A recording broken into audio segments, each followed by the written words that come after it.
जी ज्योतिर्लिंग के दर्शन के लिए आप लोग पधारे हैं। ये राम से 14 पीढ़ी पूर्व मानधाता राजा हुए हैं। शिव पुराण में उल्लेख है, जिन्होंने माँ से ने पिता से जन्म लिया था। उनकी तपस्या से ये शिवलिंग प्रकट में स्थापित लिंग नहीं है। जिस प्रकार आरती करते हम प्रण अक्षर के मध्य ओम अक्षर के मध्य यह तीनों एका जय शिव ओंकारा। एक शिवलिंग में ब्रह्मा विष्णु महेश निराकार धरती से प्रकट हुए हैं। इसलिए अखंड दीप जो जल रहा प्राचीन समय से, एक ही दीपक में 3 बातियां लगातार जल रही है, ब्रह्मा विष्णु महेश की। इस पहाड़ी के ऊपर 7 किलोमीटर का परिक्रमा मार्ग है, वो भी ओम आकृति में है। जो पर्वत पे हम प्रभु के दर्शनों के लिए खड़े हैं, ये पर्वत स्वयं शिवलिंग की आकृति में है। चारों तरफ नर्मदा मैया जलेहरी बनकर बह रही है। पूरे 12 ज्योतिर्लिंग में शयन आरती होती है, लेकिन बाबा का विश्राम ओंकारेश्वर ज्योतिर्लिंग में है, तो उनके शयन के लिए झूला पल्ला चौपड़ पासे बिछाए जाते हैं।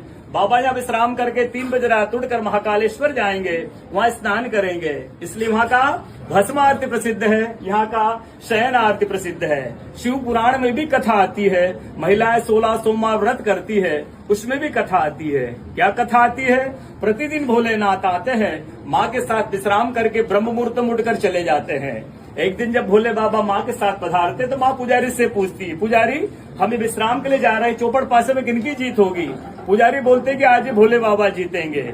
ऐसा बोलकर पुजारी घर चले जाते हैं। भोले बाबा माँ विश्राम के लिए चले जाते हैं। सुबह ब्रह्म मुहूर्त में जैसे ही भोले बाबा माँ बाहर निकलते हैं तो माँ पुजारी से पूछती, पुजारी कल मैंने आपसे पूछा था, हमें विश्राम के लिए जा रहे, चौपड़ पासे में किनकी जीत होगी? आपने कहा भोले बाबा जीतेंगे। भोले बाबा नहीं, मैं जीती हूँ। माँ ऐसा बोल करके उनको श्राप दे के चली जाती है।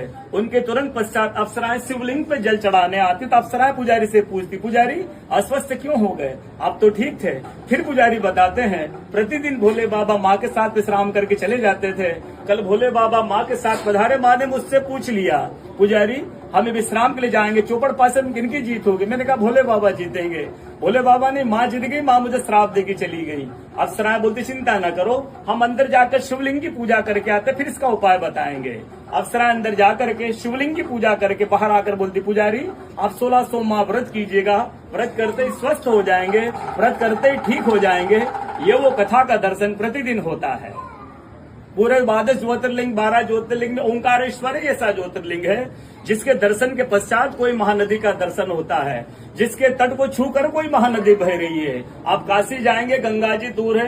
आप उज्जैन जाएंगे, क्षिप्रा जी दूर है। आप सोमनाथ जाएंगे, समुद्र है। लेकिन ओंकारेश्वर ही ऐसा ज्योतिर्लिंग है, जिसके दर्शन के पश्चात कोई महानदी का दर्शन होता है। वो महानदी है